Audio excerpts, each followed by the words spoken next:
Pesan khusus bagi gereja-gereja dewasa ini, zaman semakin canggih dengan berkembangnya teknologi secara pesat.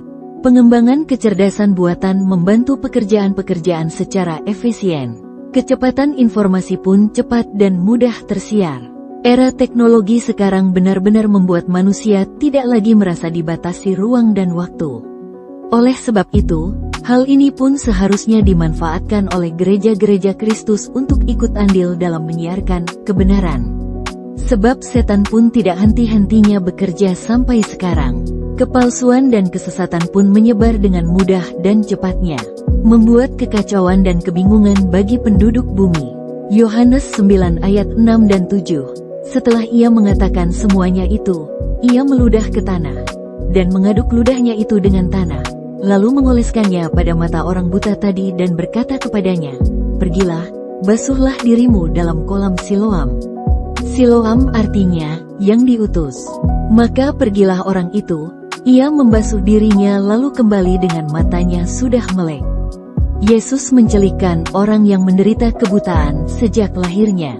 Dalam catatan yang ditulis oleh Rasul Yohanes ini, tertulis bahwa Yesus mencampurkan tanah dengan ludahnya, sesuatu yang tentu dipandang tidak elok atau pantas oleh orang sekitarnya. Sesuatu yang mungkin menjijikkan. Namun, Yesus tetap lakukan untuk membuat orang buta tersebut melihat. Setelah ia perintahkan orang tersebut untuk membilasnya, seketika itu pun ia melihat. Dari catatan tersebut, tidak dimaksudkan hanya sebagai cerita lalu dan kemudian dilupakan. Tetapi, ada maksud Tuhan untuk gerejanya, yakni meski kebenaran yang dibawa oleh gereja-gereja Tuhan dipandang atau dirasa hina oleh dunia, oleh mereka yang membenci kebenaran tersebut, namun tetap kebenaran tersebut yang mencelikkan manusia dari kebutaan oleh sebab kesesatan.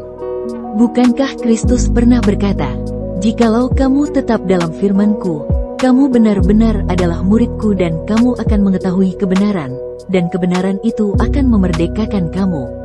Yohanes 8 ayat 31 dan 32. Maka, hanya dengan mengatakan kebenaran, bumi dapat memperoleh kedamaian. Yesaya 32 ayat 17.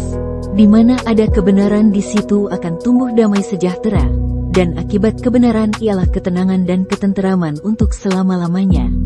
Tidak ada jalan pintas untuk memperoleh kedamaian. Dunia dan segala kesesatannya dewasa ini mungkin menyodorkan cara-cara, seperti dengan memberikan kedudukan, kekayaan, atau pasangan yang kesemuanya tersebut seolah-olah membuat kedamaian hadir. Namun, firman Tuhan yang hidup dengan tegas katakan bahwa hanya di dalam Dia damai sejahtera itu ada, dan damai sejahtera tersebut selalu berjalan beriringan dengan kebenaran absolut. Kebenaran yang tidak dapat digoyahkan oleh hal apapun. Mari gereja-gereja bangkitkan kasih-Mu. Ingat kembali alasan mengapa engkau harus ada di bumi ini. Tuhan tidak memberikan tugas ini dan kemudian tidak campur tangan. Ia tetap turut campur dengan memberikan roh-Nya. 2 Timotius 1 ayat 7. Sebab Allah memberikan kepada kita bukan roh ketakutan, melainkan roh yang membangkitkan kekuatan, kasih dan ketertiban. Ia tetap campur tangan, meski tugas untuk menyiarkan kebenarannya telah diserahkan kepada gereja-gerejanya. Roma 8 ayat 28. Kita tahu sekarang bahwa Allah turut bekerja dalam segala sesuatu untuk mendatangkan kebaikan bagi mereka yang mengasihi Dia, yaitu bagi mereka yang terpanggil sesuai dengan rencana Allah.